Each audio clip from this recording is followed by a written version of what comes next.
Clara Wren ran barefoot through the frozen mud of Wyoming Territory, 1887, clutching her daughter as Wade Crow's drunken footsteps slammed closer behind her.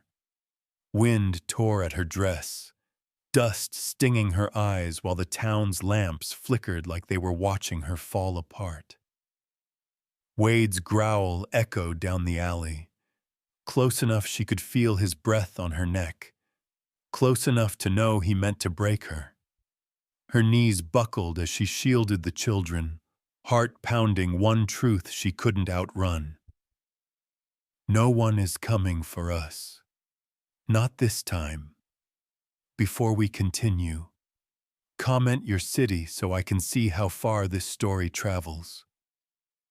Clara Whitlock stumbled through the dust, dragging Milo and June behind her as the market crowd split away from her like she carried a curse. The sun beat down hard, turning the ground to fire under her boots, and Cole Rourke's heavy footsteps closed in, loud with the promise of what he'd do when he caught her. Deputy Wade blocked her path with a lazy smirk, one hand on his badge, the other hovering near the gun he'd used to drag her back. Clara's chest seized as a single truth tore through her. If I don't stand now, they'll take my children and my name. Before we continue, comment your city so I can see how far this story travels. Clara Whitlock kept her chin down as she guided June through the crowd, Milo walking tight on her other side like a little guard dog. She held a short list in her mind: flour, beans, lamp oil, and she told herself not to look toward the saloon. June's fingers were cold in her palm, even with spring trying to pretend it was kind. The girl's eyes stayed wide, scanning faces like she was searching for a place to hide. We get the flour, then we go, Clara murmured. Her voice sounded steady, but her ribs felt too small for her heart. Milo nodded fast. I ain't letting anybody touch her, he said, fierce and too young. Clara swallowed hard. That fierce had gotten boys hurt in towns like Red Hollow. She stepped up to the dry goods counter and slid a few coins across the wood. The shopkeeper started to scoop flour, but his eyes flicked past her shoulder, and his mouth tightened like he'd tasted something sour. Clara felt it before she heard it. The air changed, like a room holding its breath. A laugh cut through the market, low, mean, and pleased with itself. Then another laugh joined it, and another, until the sound crawled under Clara's skin. June pressed closer. Miss Clara, she whispered, trembling. Clara didn't turn right away. She told herself to stay calm, to stay invisible, to stay a woman no one bothered. A boot heel scraped behind her, slow and deliberate. Someone took their time, like the whole town belonged to him. Clara Whitlock, a man drawled. The name sounded like he was tasting it. She turned just enough to face him, and she felt Milo stiffen beside her. Cole Rourke stood there with a crooked smile and eyes that never looked away. First, his coat was open, his belt low, his confidence loud. Hank Voss hovered behind him, bigger than he needed to be, smirking like he'd already won. Morning, Clara said, forcing the word out. She kept her shoulders square because she'd learned fear invited hands. Rourke's eyes dropped to June, then to Milo. Ain't that sweet, he said, amused. You collectin' strays now, Clara? Milo stepped forward. Don't talk about 'em, he snapped, angry and shaking. Hank moved like the shove was a joke he'd been waiting to tell. His palm hit Milo's chest, and Milo went down hard, elbow skidding on dirt. "Milo!" Clara's breath broke. She reached for him, but June clung to her dress, crying without sound. Rourke didn't even flinch. He watched it like it entertained him. Clara helped Milo up, her hands quick and gentle. Milo tried to pretend he wasn't hurt, but his eyes shined with pain and humiliation. "Stand behind me," Clara whispered, tight. Her throat burned as she said it. Rourke leaned in a little, close enough that Clara smelled whiskey and arrogance. "You got a temper today," he said, mocking. "Or you're just feeling brave with an audience." Clara's gaze flicked to the townsfolk. Some stared like it was a show. Some looked away like they'd already decided she deserved it. Her stomach turned, hot and hollow. This was the part that hurt most, the way silence became permission. "Leave us be," Clara said, quiet but clear. "We're just buying supplies." Rourke's smile sharpened. "No," he said, simple. "You're buying time." He took the scarf at her neck with 2 fingers and tugged, not hard, just enough to make the gesture loud. Clara's cheeks went hot, and she froze because every lesson she'd learned screamed the same warning. "Don't make a scene. Don't give him a reason." June whimpered, small and terrified. Milo's fists balled, but he didn't move because Clara's hand was still on his shoulder like a silent command. Rourke looked satisfied. "There she is," he murmured. "That good little quiet mouth." Clara hated the way her body did what it always did. Stiff, still, obedient to fear. She told herself she wasn't weak. She was protecting 2 children who weren't hers by blood, but were hers by choice. "What do you want?" she asked, voice rough. Rourke's eyes glinted. "Now you're asking the right question," he said, pleased. "I want you to sign what you've been refusing to sign." Clara's pulse hammered. "I ain't signing anything," she said, and she surprised herself by not whispering it. Hank chuckled behind Rourke. "She's got opinions," he said, sneering. Rourke lifted a hand like he was calming a dog. "Listen," he said, suddenly soft. That softness was worse than shouting. He stepped closer, blocking the counter, blocking the exit, blocking the little space Clara needed to breathe. "You sign tonight," he murmured. "Or tomorrow this whole town's gonna hear a story about you that'll make them kids untouchable." Clara's vision narrowed. She saw June's scared eyes. She saw Milo's bruised elbow. She saw the way people watched, hungry for someone else's shame. Her chest tightened until it hurt. She wanted to scream, but she had learned screaming didn't save you in Red Hollow. "I don't even know what paper you're talking about," she said, forcing each word steady. "You don't own me."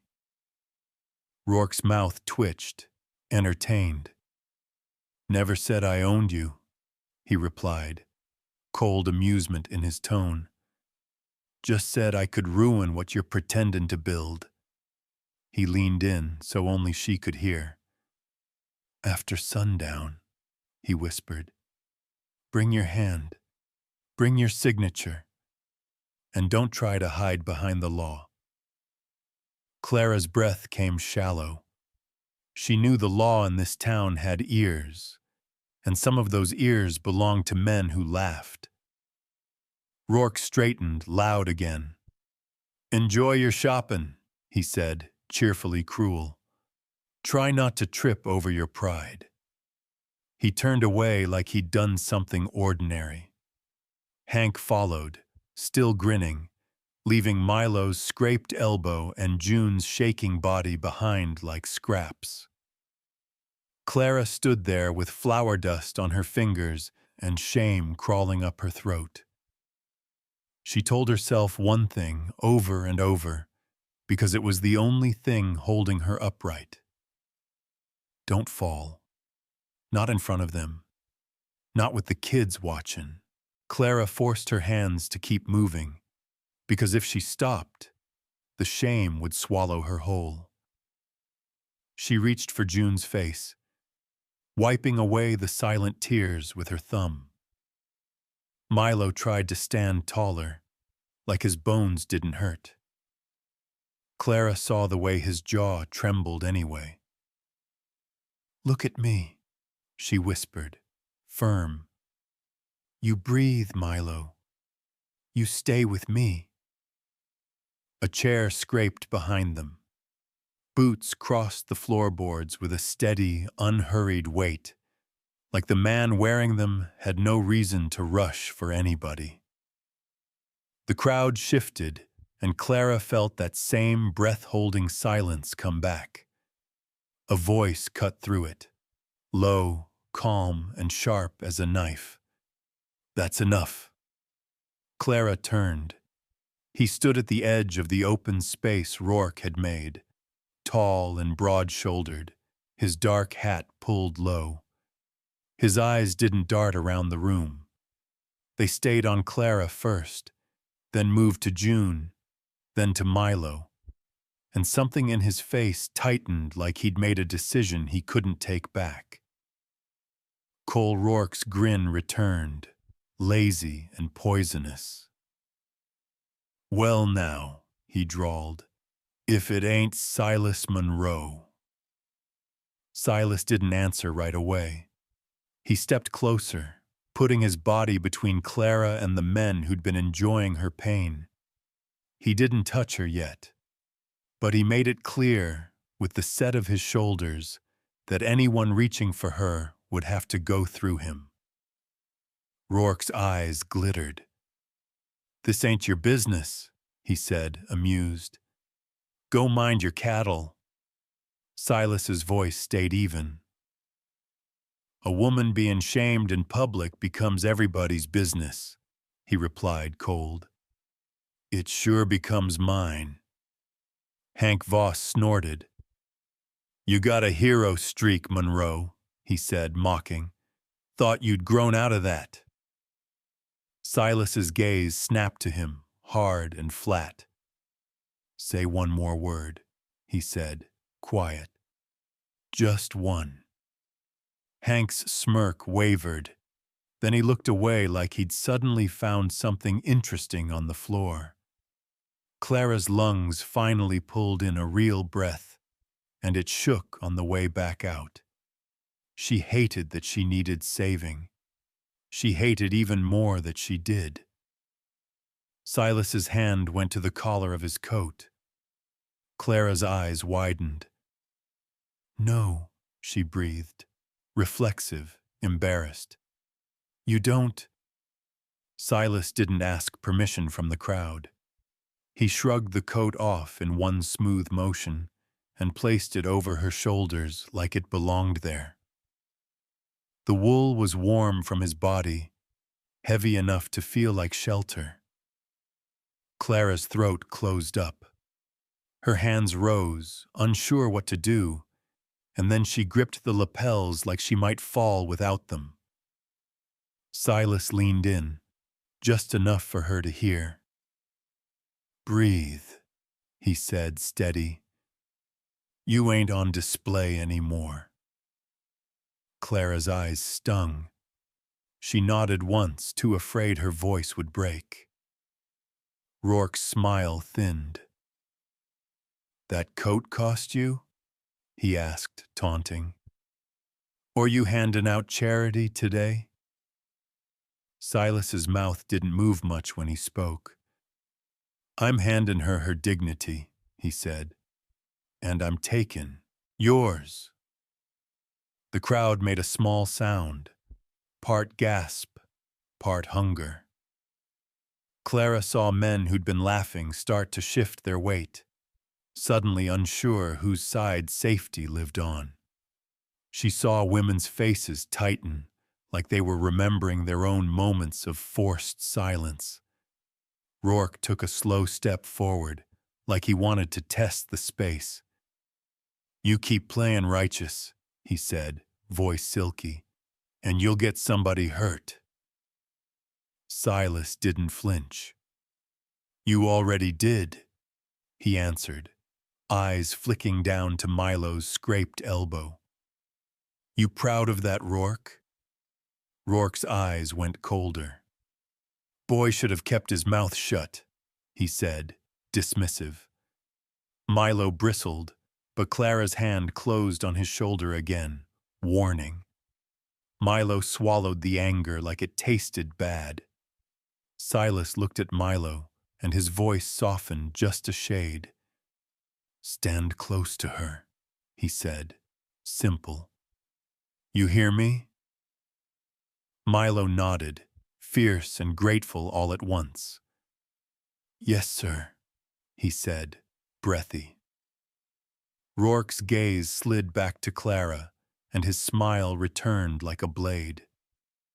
You feel safer now? He asked her, sweet. You shouldn't. Clara's stomach knotted. She held June tighter without thinking. Silas caught the movement, and something dark flickered in his eyes. You threatening her? He asked, calm. Rourke shrugged like it was all talk. I'm reminding her of how this town works, he said, pleased. A woman makes herself trouble. Trouble finds her.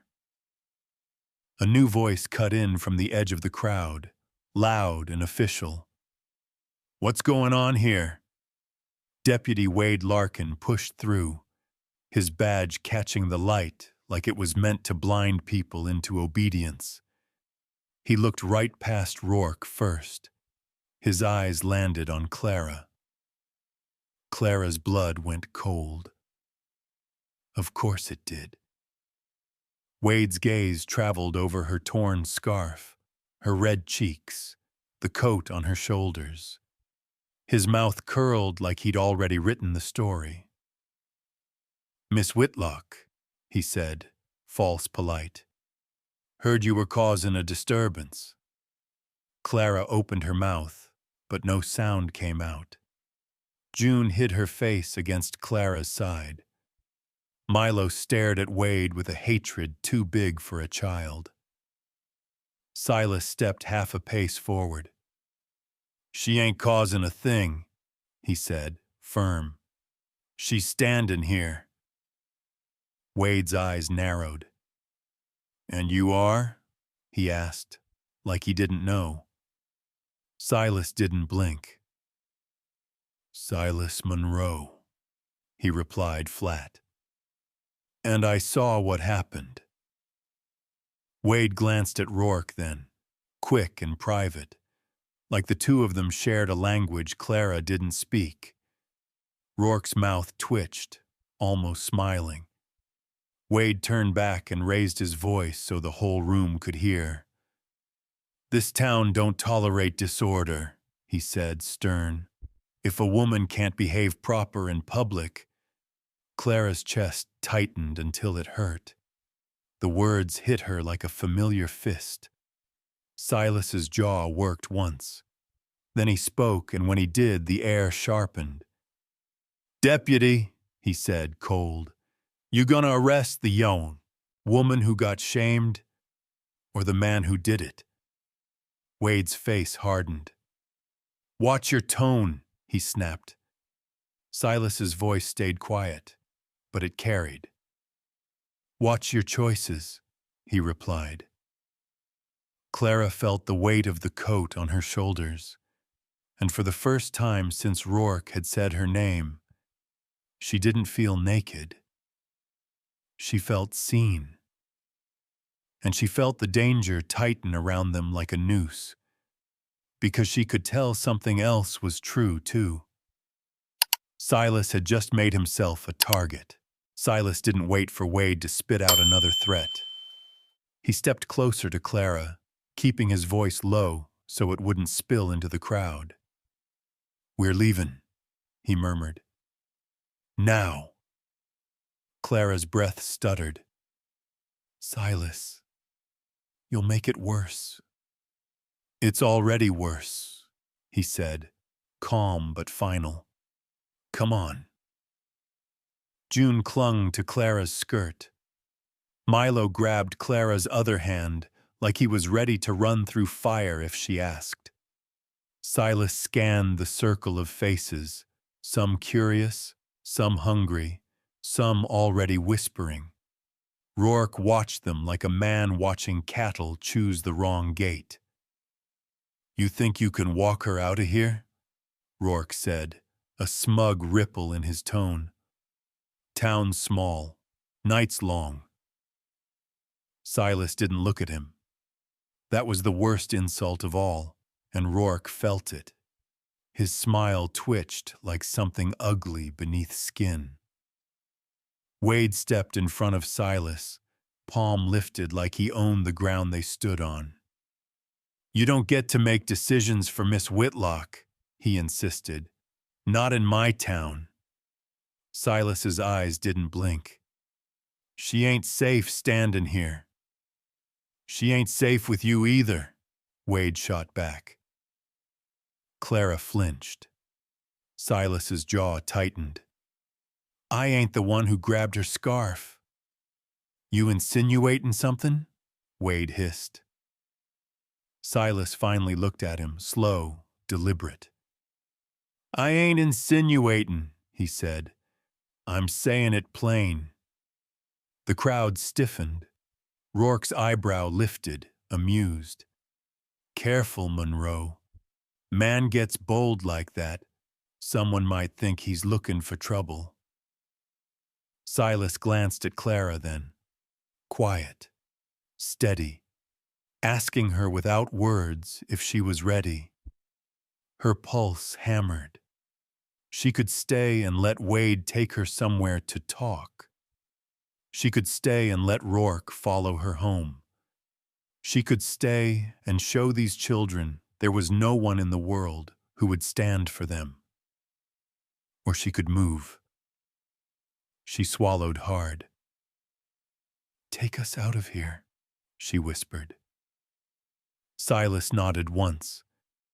He shifted, creating a path with his body, his presence alone pushing aside men who didn't want to be in his way. Wade tried to block him again, but Silas angled just enough to brush Wade's shoulder with his own. It wasn't a shove, but it was a warning. Wade stumbled a half step. The crowd pretended not to see. Rourke chuckled under his breath. "This'll come back on you, Monroe," he called. "Sundown, remember that." Silas didn't turn. "I remember," he said. They broke free of the market ring, Clara holding the children tight between her and Silas. Only when they reached the hitching posts did Clara realize she was shaking. Silas untied his horse with fast, controlled hands. "We're going to my ranch," he said. "You'll be safe there." Clara froze. "Silas, no. Folks will start talking. They already are." "They'll talk no matter where you go," he replied gently. "Difference is, at my place, no one can get to you." Milo tugged her sleeve. "Miss Clara, I don't want to go home," he whispered, cheeks blotchy. He was looking at June like he owned us. Clara's throat burned. Silas leaned down, meeting Milo's fearful gaze. "Kid," he said softly, "I ain't letting anybody put hands on her. Or you. Or Miss Clara. Not today." June sniffed, pressing closer to Clara's leg. "Are we in trouble?" she asked, voice tiny. "No, sweetheart," Clara whispered, kissing her hair. "You didn't do a thing wrong." Silas lifted June onto the horse first, settling her like she was made of glass. Milo climbed behind her. Clara hesitated, the coat heavy on her shoulders, embarrassment still stinging beneath the warmth. "You going to climb up?" Silas asked quietly. Clara swallowed. "I'm scared of making things worse for you." "You didn't," he said. "Rourke did that when he touched you." That undid her. Clara climbed up behind the children, gripping Milo's waist. Silas swung into the saddle in front of June. His back was broad and steady, a wall she hadn't known she needed. He nudged the horse forward. The town watched them go, some with pity, some with judgment, some with grudging admiration. Rourke watched with calculation. Wade watched with something darker. Clara kept her chin low, heart pounding as they left the market behind. Only when the buildings thinned did she speak. "You shouldn't have done that," she murmured. "They'll come after you." Silas didn't look back. "I've had worse after me." "You don't know them," she whispered. "I know men like 'em," he answered. "Seen 'em in uniform, seen 'em without." The horse kept jogging forward, the rhythm steadying her trembling bones. "I ain't your responsibility," she said, fighting the tightness in her chest. "No," Silas said softly, "but you deserved better than what happened back there." She shut her eyes. "I just wanted to buy flour." "I know," he murmured, "and he wanted you scared." Clara's fingers tightened on Milo's coat. "He said I had to sign something. Tonight." Silas finally looked over his shoulder, meeting her eyes. "What kind of paper?" I don't know," she admitted, ashamed. "But whatever it is, he thinks it's worth humiliating me in front of half the town." Silas slowed the horse just enough to let the words settle. "Then we stop him before sundown," he said. Clara's breath caught. "How?" "Wade's on his side." Silas nodded once. "That's why you ain't staying in that town another minute." The ranch came into view, a small cabin, a barn, a pasture stretching wide and quiet. It felt too peaceful for the storm chasing them. Silas dismounted and lifted June down gently. She clung to him a second longer than necessary, and he rested a hand on her back before setting her down. "Inside," he said softly. "Both of you." Milo helped June run toward the porch. Clara stayed by the horse, hands twisting in the coat. "Silas," she whispered. "Thank you."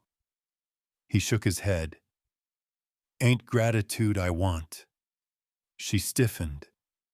"Then what?" "I want you safe," he said, simple. "That's all." Clara's breath faltered. For the first time since the market, she let herself feel something other than shame. She felt the smallest flicker of hope. Mabel Quinn opened the cabin door before Silas even knocked. The older woman's sharp eyes swept over Clara first, then the two shaken children, and her voice softened in a way that sounded like warm bread and safety. "Oh, honey," she breathed, "come in. Don't you stand out there tremblin'." June went straight into her arms as if she'd known Mabel forever. Milo followed, trying to look brave, but his scraped elbow betrayed him. Mabel cupped Milo's chin gently. "Who did that to you, sweetheart?" Milo looked down. "A big man at the market." Mabel's mouth thinned. "Then that big man needs raisin again." Clara stepped inside last, the weight of Silas's coat still hugging her shoulders. She meant to remove it the second she crossed the doorway, meant to return it before anyone got the wrong idea. But Mabel saw her twitching fingers and shook her head. "You keep that on," Mabel said firmly. "You look like you've been cold for years." Clara swallowed hard. She didn't know why the words hurt and healed at the same time. Silas shut the door behind them with a quiet click. "Mabel, they're staying here a bit," he said. "Trouble in town." Mabel's eyes flashed. Trouble with a face or trouble with a badge? "Both," Silas replied. "Then sit 'em down," she said briskly.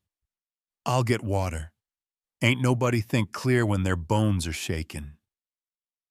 Clara stood awkwardly beside the table, unsure what to do with her hands.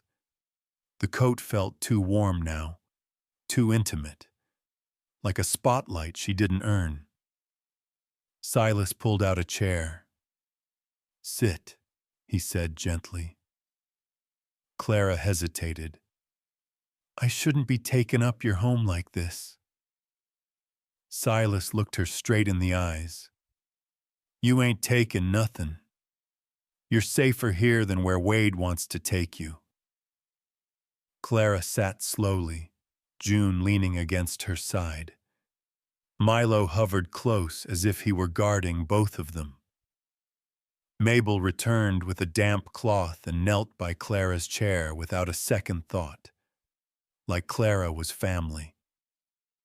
She cleaned June's face, dabbed Milo's elbow, then paused at Clara's cheek where Rourke's fingers had grazed her skin. Clara flinched. Mabel's voice dropped to a murmur. "You don't need to explain a thing to me, child. Not today." Those words cracked something in Clara she'd been holding tight for months. Her hands trembled. She took a breath that felt too big for her lungs.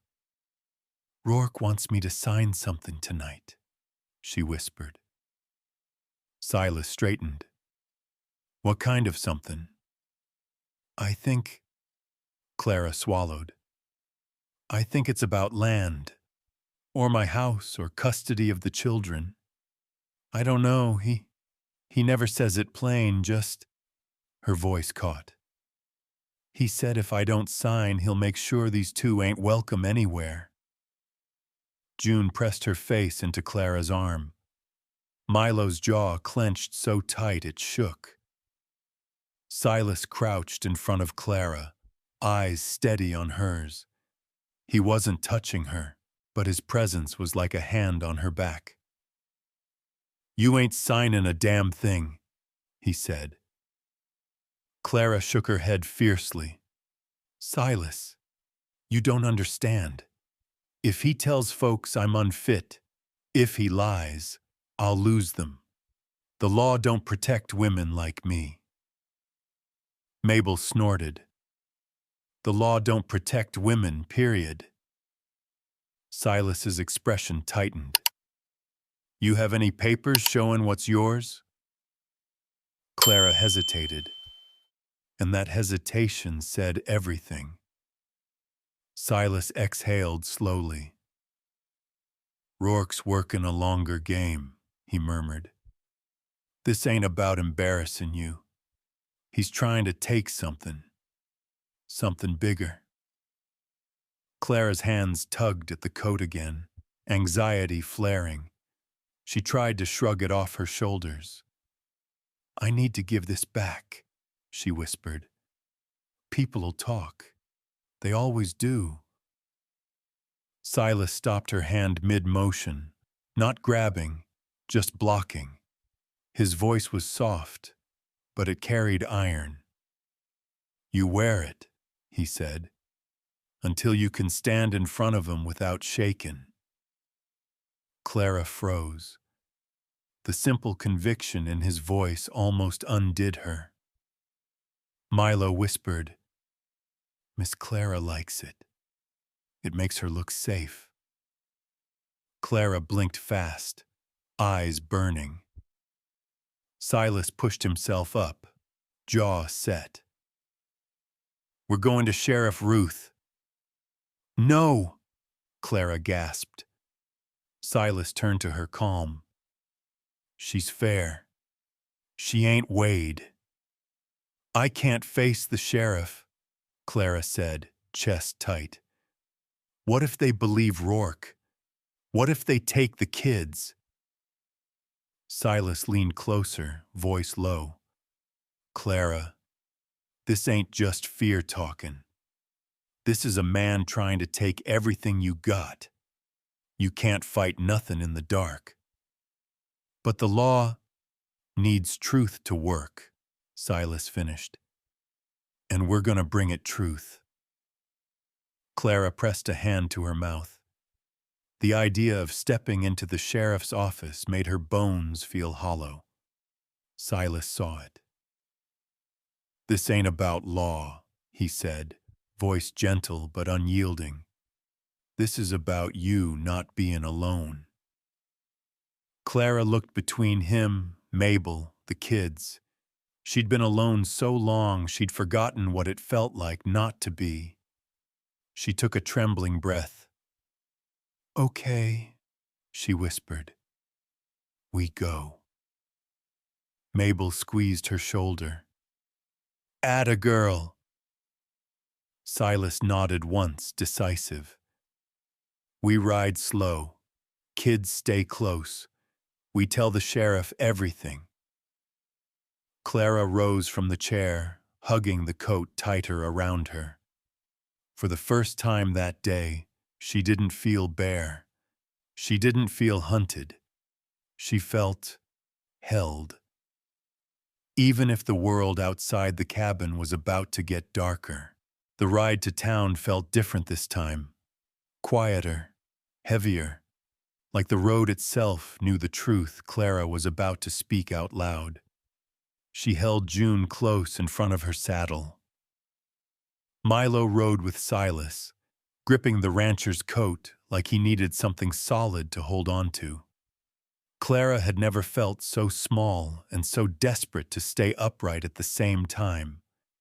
Silas rode just ahead of her, scanning every shadow. He wasn't talking much now. His jaw was set, his shoulders tight. He knew Rourke wouldn't let today pass clean. The sheriff's office sat at the far end of Main Street, sunlight catching on the window where the badge hung. Clara's stomach twisted. Passing that threshold felt like handing her life into someone else's hands. Silas dismounted and lifted June down, then Milo. He turned to Clara last. You ready? He asked. No, Clara whispered honestly. But I'm here. That's enough, he said. Sheriff Ruth Caldwell looked up when they stepped inside. She wasn't tall, but she carried herself like a woman who'd held the line 100 times and counted every victory. Her silver hair was braided tight, her eyes sharp and bright. Silas Monroe, she greeted. And Miss Whitlock. I heard something happened. Clara froze. Shame clawed up her throat. Silas stepped in before her silence could be used against her. Sheriff, she was shamed in the market, in front of half the town. Ruth's eyes darkened. By who? Cole Rourke, Silas said, and Hank Voss. Ruth leaned back in her chair. Of course it was. Clara finally found her voice. Sheriff, he's been pressuring me for months. Today he said I had to sign something tonight. Ruth's gaze sharpened, all focus. What kind of paper? I don't know, Clara admitted, cheeks burning. But he said if I don't sign, he'll make sure people believe I'm unfit.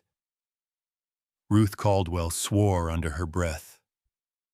Damn that man. Silas rested a hand lightly on the back of Clara's chair. A presence, not a claim. He's trying to take land, Sheriff. Or water rights. Something big. Clara's hands tightened. He said he'd make the kids untouchable. I can't let that happen. Sheriff Caldwell stood. We'll get the lawyer. Edwin Pike is in his office next door. The lawyer arrived within minutes, thin, tidy, with spectacles he kept adjusting, as if he didn't trust the world to stay still. Miss Whitlock, Pike greeted kindly. Sheriff says you need legal advice. Clara nodded, feeling heat rise to her face. I'm being forced into signing something, and I don't know how to stop it. Pike sat forward, voice softer. Do you have the original deed? Any letters? Any proof that your home is yours? Clara's throat closed. I don't. Not here. Pike's expression fell. Without proof, Rourke can claim anything, especially with Wade Larkin ready to swear in his favor. Clara's chest tightened so suddenly she reached for the arm of her chair. So that's it? She whispered. He humiliates me, then takes everything? Silas's hand gripped the back of the chair harder. No, he said sharply. Sheriff Ruth nodded. Not if we move first. Pike adjusted his glasses again. If the papers exist, they're likely in your old home, hidden. Do you know where your father kept documents? Clara blinked, heart racing. There's a rickety chest under the floorboard in the pantry. My father hid things in it. I don't know if Rourke found it. Silas straightened. Then we go get it. Clara stiffened. Silas, going back there. He'll be watching. Then we won't go through the front, he said simply. There's a side ridge and a dry creek bed. We'll move quiet. Pike weighed the risks. If those papers prove ownership, you can stop Rourke cold. Clara felt terror and hope pull at her in opposite directions. Sheriff Ruth leaned closer. Miss Whitlock, I need to ask you straight. Are you willing to fight this? Fight him? Clara swallowed hard. She saw June's frightened eyes. She saw Milo's bruised arm. She saw Rourke's smile in the market, loud with ownership. Yes, she whispered. I have to. Silas nodded once like he'd been waiting for her to say it. Then we ride before sundown. Clara exhaled shakily. Silas, thank you. I know you're risking. He cut her off gently. I ain't risking anything that ain't worth saving. Her breath caught. Before she could reply, Pike raised a finger. One more thing. If Rourke wants that signature this badly, the real prize isn't the house. It's whatever sits under the land. Silas frowned. Water rights? Or mineral rights, Pike said. Or boundaries he's trying to shift. This ain't about pride. It's business. Clara's pulse thudded in her ears. Rourke hadn't humiliated her because he wanted power over her. He humiliated her because he wanted power over everything she had left. Silas stepped to the door, ready to leave. We'll be back with the papers. Sheriff Ruth held his gaze. Be careful. Rourke knows he's running out of daylight. Clara stood, clutching the coat tighter. Her voice trembled, but her spine stayed straight. He's not taking these children, she said. It wasn't a plea. It was a promise. Silas led Clara and the children out of the sheriff's office into the harsh, too bright sunlight. Clara blinked fast, feeling as if every eye on the street was a flame pressed to her skin. June slipped her hand into Clara's without a word. Milo walked stiff beside them, jaw tight like he was holding himself together with grit alone. Silas walked ahead a few paces, scanning rooftops, alleys, every shadow that might hide a man with mean intentions. His hand hovered near his holster, not touching, not threatening, but ready. Clara hated how much safer that made her feel. They reached the horses, but Silas paused before mounting. We ride slow, he said. We look like a family going home from town, not a group running from a wolf. Clara swallowed. You think Wade's watching us? Silas's mouth tightened.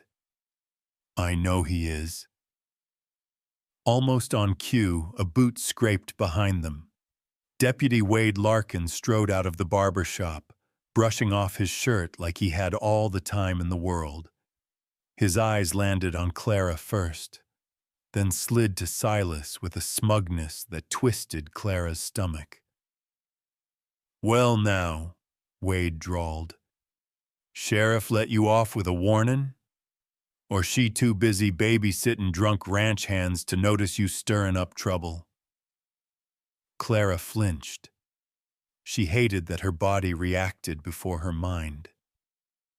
Silas stepped forward, calm but dangerous. We're done talking to you, Wade. Wade smirked. That's so. 'Cause I got orders to keep the peace, and you, Miss Whitlock. His gaze traveled over her in a slow, ugly drag. You've been mighty noisy today. Clara's heart thudded. I ain't done anything wrong. Wade grinned cruelly. You don't gotta do wrong. You just gotta be blamed.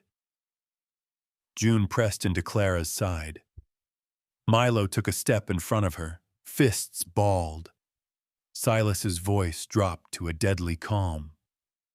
You touch these kids, Wade, and you'll answer to more than me. Wade tilted his head, amused. Kids? They ain't hers, ain't blood, ain't legal. She's just holding on to 'em till someone better comes along. Clara's breath broke. Don't you say that about them. Wade shrugged. Law's law. Silas stepped between Wade and Clara, shoulders squared. Your law's crooked. Wade smirked again. Crooked enough to bend you, Monroe. Trying to be a hero's how a man gets buried without a sermon. Clara's stomach twisted.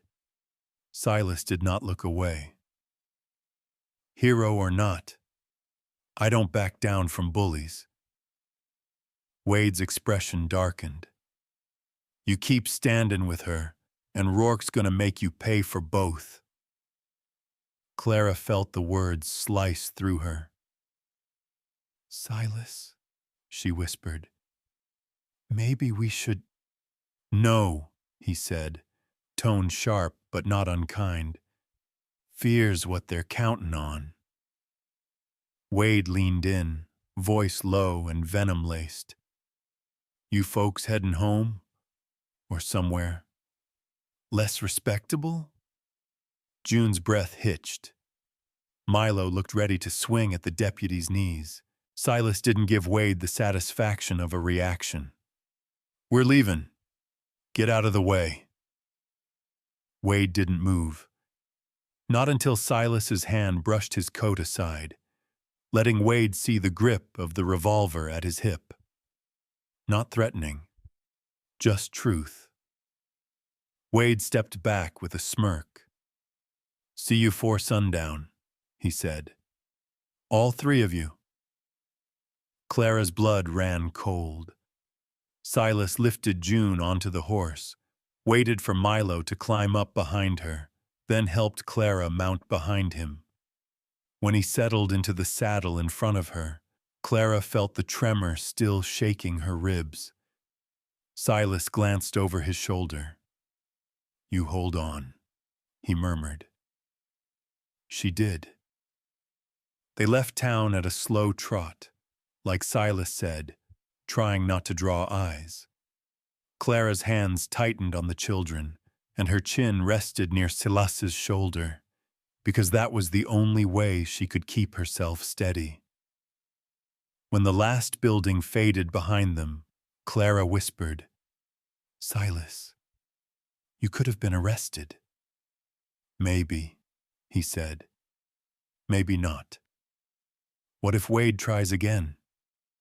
He will. Clara's breath caught. Then why didn't you walk away? Silas turned his head just enough that she could see his eyes. Because he wanted you alone, he said quietly. And I ain't letting that happen.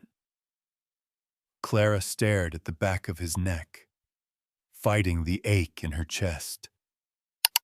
Nobody had said words like that to her in years, maybe ever. After several miles, Silas slowed the horse and dismounted. We walk from here, he said. Anyone tailing us won't hear hooves. Clara dismounted with the children, her boots landing in dry grass. She took June's hand. Milo took the other. Silas nodded toward the ridge. Your father keep anything important hidden? Clara nodded slowly. There's a chest under the pantry floor, but I ain't looked in it for months. Silas's voice became very calm. That chest may be the thing Rourke's been huntin'. Clara felt the air leave her lungs. Silas, what if he already found it? Then we find the truth anyway, he said. Clara stared toward her old home, the place she'd once prayed would save her life. Now she prayed it still held the proof to keep her children. Silas lifted June into his arms, and Milo grabbed Clara's hand tighter than ever. Stay close, Silas murmured. We get in, we get the papers, we get out. Clara nodded, fear pounding in her chest like hooves in a stampede. Because now the truth wasn't just survival. The truth was the only thing standing between her and losing everything she loved. They moved along the dry creek bed in silence, Silas leading with long, steady strides. June clung to his shoulder, her face tucked into his collar. Milo kept glancing behind them, nerves frayed and ready to snap. Clara walked close, her breath tight. The closer they got to her old house, the more her chest knotted. That land used to feel like safety. Now it felt like a mouth ready to swallow her whole. Silas stopped suddenly and lifted a hand. Milo froze mid-step. Clara's pulse hammered. "What is it?" she whispered. Silas didn't answer. He crouched low, scanning the ridge like he was reading the earth itself. Then another sound, a faint metallic click. Not loud, not obvious, but deadly familiar. Silas's voice dropped to a gravel whisper. "Get behind me. Now." Clara grabbed Milo and pulled June close, backing behind a dead cottonwood trunk. A shadow stepped into view above the ridge. Deputy Wade Larkin. He had a rifle resting lazy against his shoulder, like he was out for an evening stroll, not hunting people. "Well, ain't this cozy?" Wade called, smirking. "The runaway schoolmarm, her foundlings, and the rancher playing hero." Clara's stomach dropped. Silas straightened, positioning himself between Wade and the group. "You trailin' us, Wade?" "Sheriff's orders," Wade said easily. "Said to check on Miss Whitlock. Make sure she don't escalate things." His smile sharpened. "Funny how she keeps making trouble in places she don't belong." Clara took a shaky breath. "We're just going home." "No, you ain't," Wade replied. "You're trespassing. This here's Rourke land now." Clara stiffened. "It is not. I never—" "Don't matter what you did or didn't sign," Wade cut in. "Rourke's got claims filed. I can detain you for interfering." Silas's voice stayed calm, but Clara heard the steel under it. "You arrest her without cause. You answer to Sheriff Ruth." Wade chuckled. "Who said anything about arrestin'?" He tapped the rifle. "I can detain suspects with force if needed. Says so right in the handbook." Clara's blood went ice cold. June whimpered and buried her face in Silas's neck. Milo moved in front of Clara like a cub trying to roar at a wolf.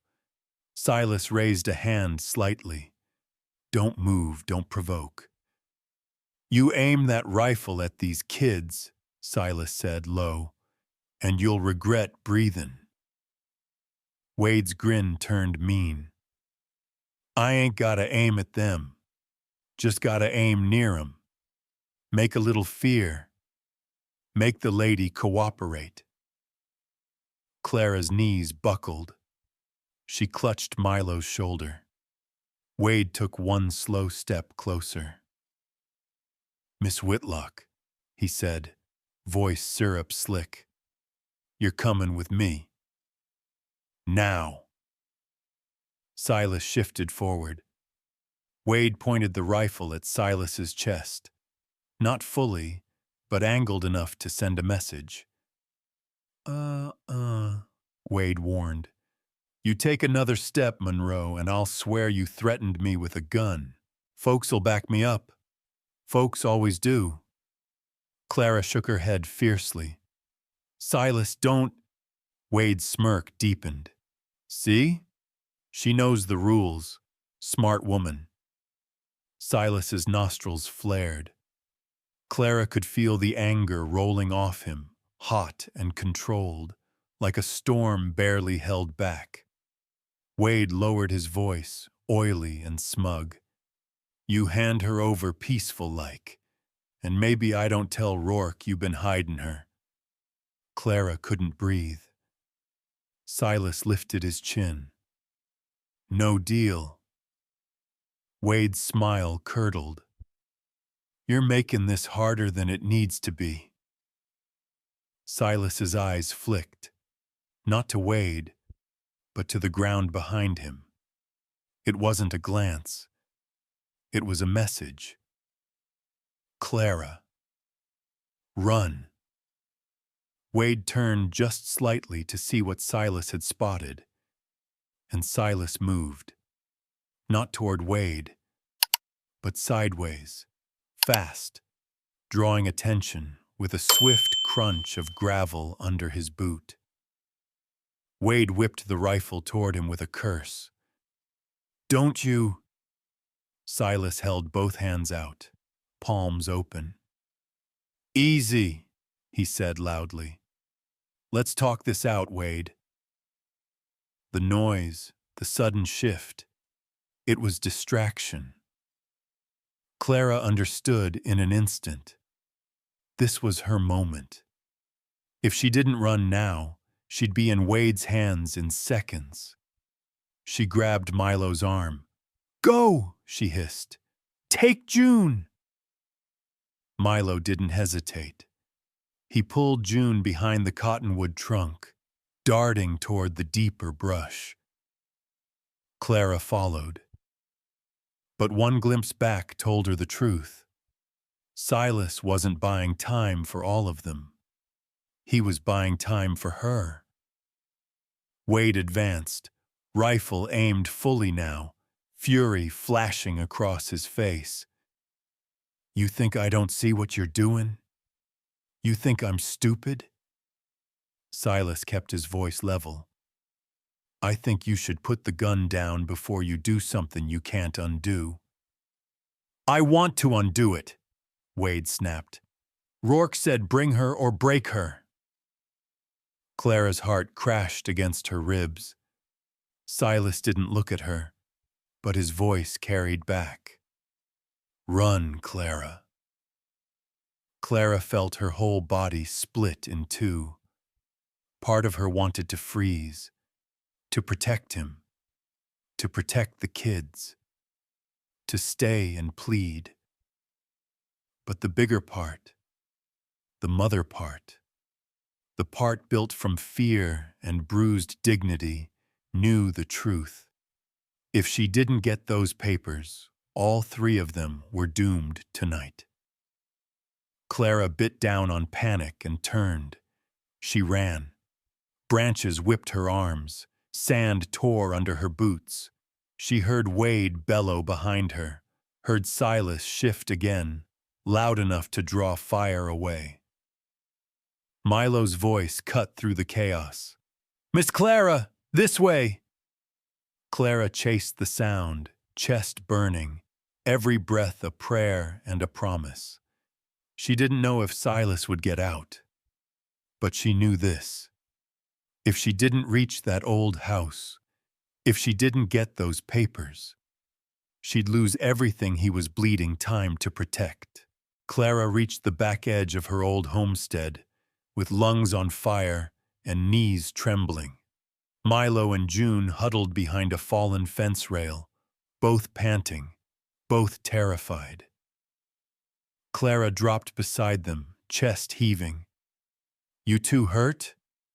Milo shook his head, gripping June's hand. "No, ma'am. But Silas—" "I know," Clara whispered, voice breaking. "We're gonna make his risk mean something. Stay close. Don't make a sound." The house loomed ahead. Weathered boards, broken porch rail, shutter hanging by one hinge. Abandoned by love. Claimed by men without hearts. And now the only place left that might save her family. Clara's pulse thudded in her ears. She used to sweep that porch every morning. Now she could barely look at it without shaking. Milo tugged her sleeve. "We can go in the back," he whispered. "Kitchen doors loose." Clara nodded and moved fast. The back door groaned as she pushed it open. She winced, too loud, but no voices answered. The air smelled of dust and emptiness, like a home that had forgotten its owner. June clung to Clara's skirt. "Miss Clara, I'm scared." Clara pulled her close a second. "Me too, baby." That's why we're gonna hurry. They slipped into the dark kitchen. Clara's boots echoed softly on the wood floor. Every memory in this room felt like a ghost reaching for her. Her father's laugh, her mother's hands kneading bread, her own voice once full of hope, now all of it drowned under Rourke's shadow. Milo pointed at the pantry. The chest's under there, right? Clara forced her breath steady. Yes, behind the flour sacks. Milo hurried to move the sacks, but Clara stopped him. No, sweetheart, she whispered. I'll do it.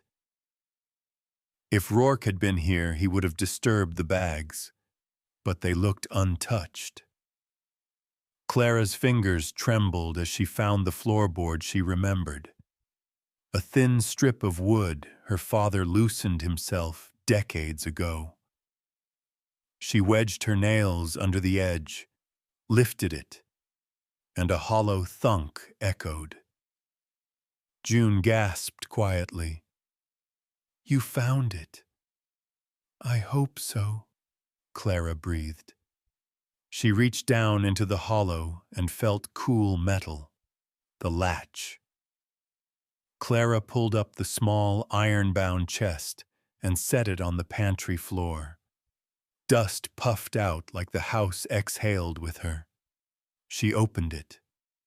Inside lay bundled papers, tied with a ribbon her mother once used in Clara's hair. The ink edges were yellowed, but intact. Clara's heart leapt. The deed, she whispered. Father's banking contract, water rights, letters with dates. Oh, Lord. This was everything Rourke needed her to lose, and everything she needed to survive. Milo grinned in pure relief. We got it. But the moment cracked. Heavy footsteps thudded on the porch. June froze. Milo's face drained white. Clara's blood turned ice. She shoved the papers into her bag with shaking hands. Kids, stay behind me. Don't move.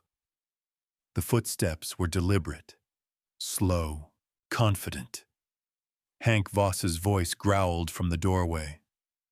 Ain't you a stubborn one, Miss Whitlock? Clara backed up, shielding the children with her body. Hank filled the doorframe like a nightmare. Broad shoulders, mean eyes, knuckles scarred from hurting people who couldn't fight back. He spit on the floor. Boss said you'd come sniffing around. Told me to keep an eye. Clara swallowed hard. I'm leaving. Not without me seeing what you got in that bag. Clara clutched the strap tighter. No. Hank smirked. Ain't that cute? He stepped forward. Clara stepped back. June whimpered, and Hank's eyes snapped to her. Those kids ain't yours, he snarled. Ain't right you dragging 'em into trouble. Clara's fear turned sharp. Don't you look at them. Hank reached for her bag, and Milo launched himself at the man's leg, yelling with all the courage his small body could muster. Leave her alone! Hank staggered. Clara seized the moment. She grabbed the cast-iron skillet from the counter and swung with every ounce of shaking strength inside her. The skillet slammed into Hank's shoulder. He roared, stumbling back into the doorframe. Clara grabbed Milo and June. Run! The children bolted for the back door. Clara followed, but Hank recovered faster than she hoped. He lunged. Clara shoved the kids through the doorway. Go to the creek! Don't stop! She turned back just as Hank barreled into her. The impact knocked the breath from her lungs. Clara hit the floor hard, bag still clutched to her chest. Hank loomed above her, panting, furious. "You're making this real difficult," he growled. "I was told not to rough you too bad, but—" A distant gunshot cracked the air. Hank's head snapped toward the sound. Silas. Clara felt tears sting her eyes. Hank cursed. "That damn rancher. Don't know when to quit." He hesitated, torn between finishing Clara and running toward the trouble outside. Clara seized the moment. She kicked the loose floorboard with all her strength. It slammed upward, catching Hank square in the chin. He reeled, cursing. Clara scrambled to her feet, gripping the bag to her chest. She sprinted toward the back door where Milo and June had escaped. She darted outside, and Silas Monroe burst through the side gate at the exact same moment, dust and sweat streaking his face, fury burning in his eyes. "Clara!" he shouted. She ran to him, breathless. "I got the papers!"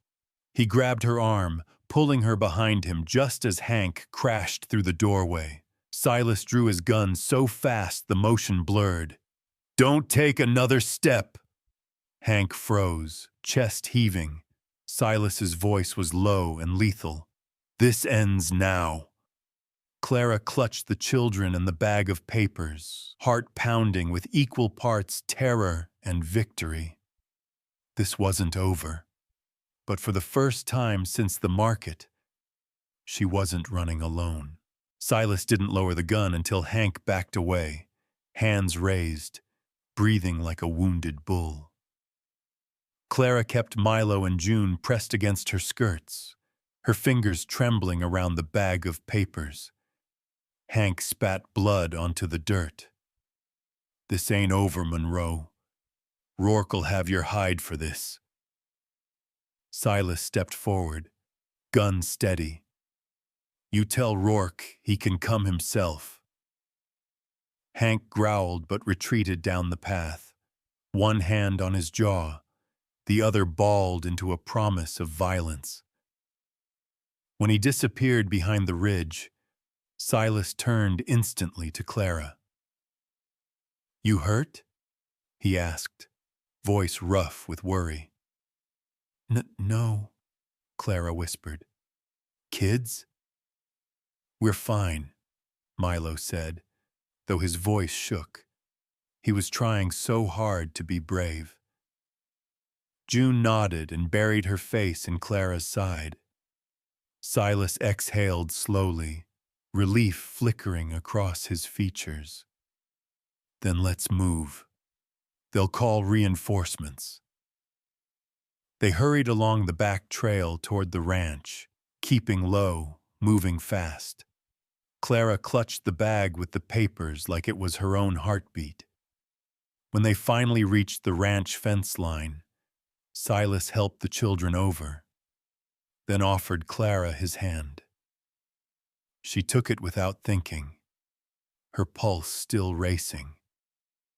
Mabel rushed out of the house the second they approached. "Good Lord above, get inside, all of you!" They slipped in, locking the door behind them. Mabel bolted shutters with practiced speed. Clara set the bag gently on the kitchen table. Silas watched her, breath still heavy from the fight.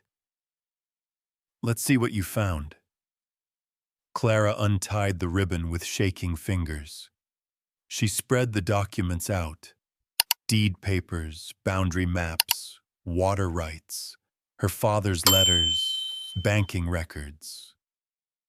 Silas scanned each page with sharp, focused eyes. Then his expression changed. Clara felt her stomach drop. "What?" Silas hesitated. "Silas," she said, voice thin. "What is it?" He slid one paper slowly toward her. Her heartbeat pounded in her ears. It was a debt record, a lien registered 5 years back, signed by the bank, signed by her father, and the name listed under next responsible party was Silas Monroe. Clara's breath stopped. Her fingertips trembled over the ink. Why is your name on my father's debt? Silas's jaw tightened.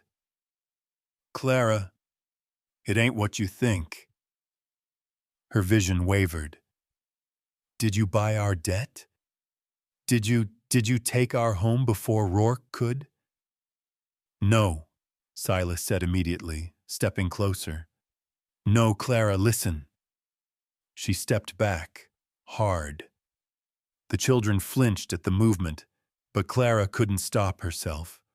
Her lungs squeezed, the old familiar burn of humiliation rising like poison. You lied to me, she whispered. You said you were just helpin'. I was helpin', Silas insisted. Your father asked. No, Clara's voice cracked. No, don't you do that. Don't you make it sound noble. I've been tricked by men like Rourke my whole life. I ain't fallen for your version of it, too. Silas looked wounded, but he didn't step back. He didn't reach for her, didn't raise his voice. He just stood there, afraid to lose her, helpless to stop the misunderstanding. Clara, he said quietly, if I wanted something from you, I'd have taken it already. That only made tears sting her eyes harder, because the truth was too close, too tender, too terrifying. She backed toward the wall, shaking her head. I can't owe another man, not even you. You don't owe me, Silas said firmly. It says your name, Clara cried, pointing at the paper. You tied yourself to us, without telling me, without asking, without even hinting. Because it wasn't my secret to tell, Silas said softly. Your father. Stop, she whispered. Please, I can't hear this right now. The shame was too raw, too sharp, too much like the market, like Rourke's laughter, like Wade's smirk, all of it crashing back at once. Mabel tried to step forward, but Clara shook her head fiercely. I need to go, she said hoarsely. I need to take the kids and go before I end up trapped here too. June grabbed Clara's skirt. Miss Clara, don't leave. We have to, Clara whispered, choking on her own voice. We have to go before this gets worse. Milo looked between Clara and Silas, eyes huge and torn. Miss Clara, he saved us. Yes, Clara whispered, tears finally spilling. And I'm grateful. But grateful is how women get cornered. Grateful is how they get trapped. She gathered the papers with shaking hands, stuffing them back into the bag.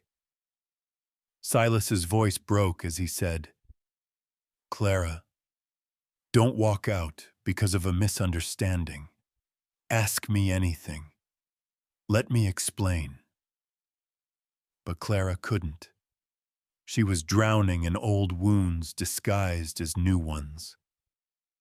She shook her head, heart splintering. I can't stay here. Silas took a step toward her. She stepped back again, swallowing a sob. And it wasn't anger on Silas's face that stopped him. It was heartbreak. Real, quiet, stubborn heartbreak. Clara opened the door, voice trembling. Come on, kids. Milo clutched June's hand. They followed Clara into the fading light. Silas didn't chase them. He just stood in the doorway, shoulders heavy, eyes shadowed, watching the woman he wanted to protect walk away because she had forgotten how to believe in anyone. Twilight swallowed her small figure as she crossed the yard, and Silas whispered, voice raw, "I wasn't trying to own you, Clara. I was trying to save you." Clara didn't stop walking until her legs gave out on the far end of the pasture. The dusk wind cut at her cheeks, drying the tears she hadn't meant for the children to see. She sat on a fallen log, June tucked under her arm, Milo standing guard like a boy far older than his years. They were both shaking a little, from fear, from the long day, from losing the one place that had felt safe in months. Clara drew a ragged breath. "I shouldn't have yelled," she murmured. "But I can't be bound again. Not by any man. Not even a good one." Milo swallowed hard. "Miss Clara, Silas ain't like Rourke." "I know," she whispered. "But fear don't always listen to sense." The last light bled across the prairie, turning the world gold and lonely. Clara tightened the coat around the children. It still smelled like Silas, cedar, dust, and something steady, something that made her heart twist. A horse snorted behind them. Clara jerked upright, pulling June close. Deputy Wade Larkin sat on his saddle just beyond the fence line, posture relaxed, like he was enjoying the evening. "Well, well," he said with a slow grin. "Look at you three, wandering out alone. Brave, ain't you?" Clara's blood froze. Wade pulled a folded paper from his vest. "Got something for you." "I don't want it," Clara snapped. "Ain't asking what you want." Wade tossed the letter at her feet. "Rourke wrote it himself. Sweet man, ain't he?" Clara didn't move. "Go on," Wade urged. "Read it. Man took the time." Clara picked it up with shaking fingers. Milo stepped closer. June leaned against her. Clara unfolded the letter. The handwriting was crooked and mean, like the man who'd written it. "Miss Whitlock, word around town is you been keeping company with the Negro rancher. Folks say you look mighty cozy in his coat.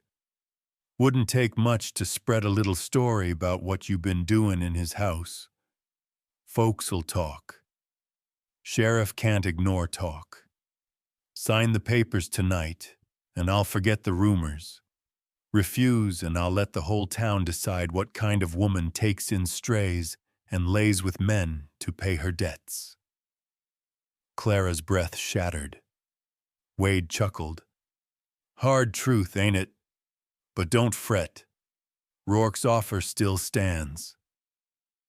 Clara stood, shaking with fury and humiliation. "I ain't signing anything." Wade shrugged. "Suit yourself. But you're out of places to run." He wheeled his horse and rode off, dust rising behind him like a warning. Clara crushed the letter in her fist. The shame was suffocating, hot, blinding, and underneath it, a deeper terror. "He's gonna ruin us," Clara whispered. "He's gonna take everything." June whimpered. "Miss Clara, what do we do?" Clara stared at the crumpled letter, breathing hard, pulse roaring in her ears. She could run. She could give up. She could sign and disappear into silence. But one look at Milo's bruised cheek, one look, at June's trembling shoulders, and something in Clara snapped clean open. She rose slowly, the coat slipping back onto her shoulders like a mantle of purpose. "Milo," she said, steadying her voice, "take June inside. Mabel won't turn you away."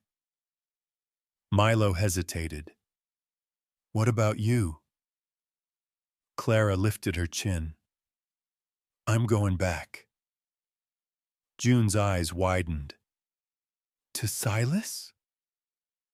Clara nodded once, breath shaking but resolve firm. "I need answers, and I need the truth from him, not from fear." Milo swallowed. "You sure?" "For the first time today," she whispered, "I am."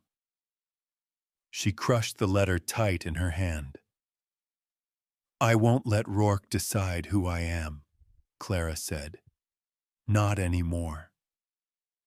And with her heart pounding in her ribs, Clara turned and walked back toward the ranch, toward Silas, toward the one man who might help her fight the shame that had ruled her life for far too long. Silas was sitting on the porch steps when Clara approached, coat clutched tight around her shoulders, the crumpled letter burning like fire in her fist. The lantern beside him cast a soft glow, but his posture was heavy, like a man bracing for a hit he'd take without raising a hand. He didn't stand right away, didn't rush to her, didn't speak. He let her come to him on her own strength. Clara stopped a few feet away, still shaking from shame, fury, fear, and something gentler she didn't dare name yet. "Silas," her voice cracked. I need the truth." Silas rose slowly. "You'll have it." She swallowed, hands trembling as she held out the debt paper. "Why is your name on my father's lien? Why didn't you tell me?" Silas didn't look away. "Because your father asked me not to." Clara froze. Silas stepped closer, not touching her, but close enough she could feel the warmth of him in the cooling night. "He came to me when he got sick," Silas said quietly.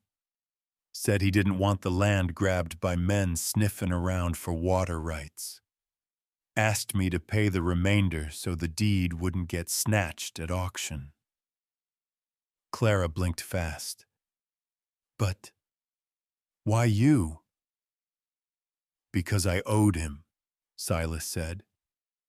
"Long time ago I fought a man off his property. Your father said any man who stands up like that got a place in his home. He offered me work, offered me dignity." Silas looked down, voice rough with memory. "So when he asked for help, I gave it. Under one promise." He lifted his gaze back to hers. "That I wouldn't ever hang it over your head. Not while he lived. Not after he passed." Clara's breath trembled. "You weren't trying to own me." "No, Clara." His voice broke a little. "I was trying to protect what belonged to you." A tear slipped down her cheek before she could stop it. Silas gently withdrew a folded parchment from his coat pocket. "This is the release form, signed by me. Says you owe me nothing. Says the land reverts fully to the rightful Whitlock heir." Clara stared at it. "You kept this all this time?" "In case you ever needed it," he said softly. She shook her head, overwhelmed. I thought you wanted something back from me." Silas's expression softened in a way that made her knees weak. only thing I want from you, Clara Whitlock, is for you to stand tall again." Her breath hitched. Silas stepped back just enough to give her room. "But whether you stay or go, that's your choice. Not debt, not gratitude. Yours." Clara wiped her cheeks, voice barely a whisper. "I want to fight him, in daylight, where he shamed me." Silas nodded, steady as bedrock. "Then we'll stand with you." Clara looked at him, really looked, and for the first time she didn't feel small. She felt ready. "Tomorrow," she whispered. "Tomorrow," Silas echoed. And in that quiet porch light, Clara felt courage bloom where shame used to live. Morning came hard and fast, like the whole territory was holding its breath.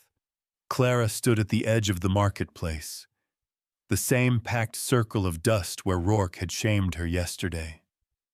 But this time Silas stood at her right, Sheriff Ruth at her left, and Milo and June held onto her skirt, like roots grounding her to the earth. Bodies gathered quick, curious eyes, whispering mouths. Folks who loved drama more than justice. Rourke strutted in with Hank limping behind him. Wade circled the crowd like a starving coyote, rifle slung at his shoulder. "Well now," Rourke drawled, smiling like a knife. "Looks like the lady found herself an audience." Sheriff Ruth raised a hand. "Quiet. We're here for a public verification of property claims and water rights. Anyone interfering will be jailed." Wade scoffed, but didn't step forward. Silas's hand brushed the small of Clara's back, not claiming her, just telling her she wasn't alone. Pike the lawyer unfolded the documents Clara had risked her life to retrieve. "These are original Whitlock deeds, boundaries, banking receipts, everything needed to prove legal ownership." Rourke's smirk didn't falter. "Documents ain't worth much without a clear signature from the new inheritor." Clara swallowed. Her throat burned with old shame. Yesterday she couldn't lift her head. Today she raised her chin and stepped forward. "I am the inheritor," she said, voice trembling but clear. "And I'm not signing a damn thing." A ripple swept the crowd. Rourke's smile twitched. "Careful, Miss Whitlock. Folks might think you got too comfortable at Monroe's ranch." Wade chuckled. Hank spat on the ground. Clara felt heat crawl up her neck, but she didn't fold. Not this time. "You humiliated me to scare me," she said louder. "But fear ain't consent. And you don't own me. Not my name. Not my land. Not these children." The crowd stirred, some shocked, some murmuring agreement. Rourke's eyes narrowed. "Big words for a woman who can't prove her story." Clara turned to Pike. "Show them the letter." Rourke stiffened. "What letter?" Pike held it up. "The one you sent threatening to spread lies about Miss Whitlock unless she signed over her land." Rourke lurched forward. "That's a damn forgery." "Funny," Sheriff Ruth cut in, "'cause Wade was seen delivering it." All eyes swung to Wade. He paled. Silas murmured, "Told you crooked law snaps eventually." Rourke grabbed Milo suddenly, yanking the boy by the arm. June screamed. Clara's heart stopped. "You think you can take everything from me?" Rourke snarled. "I'll take something too." Silas stepped forward, but froze when Ruth barked, "Monroe, don't draw. Let him hang himself." Rourke tightened his grip on Milo and made his mistake. He shoved the child. Silas moved like a thunderbolt. He caught Milo before he hit the ground. Hank lunged, but Ruth slammed him with the butt of her shotgun. Wade tried to reach his rifle. 3 townsmen tackled him. Rourke ran. But the crowd, once silent witnesses, closed in around him like a living wall. Clara stepped forward, voice shaking but strong. "I'm done being quiet." Rourke was dragged to the sheriff's office, screaming threats no one believed anymore. Silas returned to Clara, Milo safe in his arms. He set the boy down gently. Clara looked at Silas, tears in her eyes, not of fear, but release. "It's over," she whispered. Silas gave her that soft, earth-deep smile. "No, Clara, it's startin'." She reached for his hand. For the first time in years, she wasn't afraid to be seen. Not by the crowd, not by the law, not by the man standing beside her, and definitely not by herself.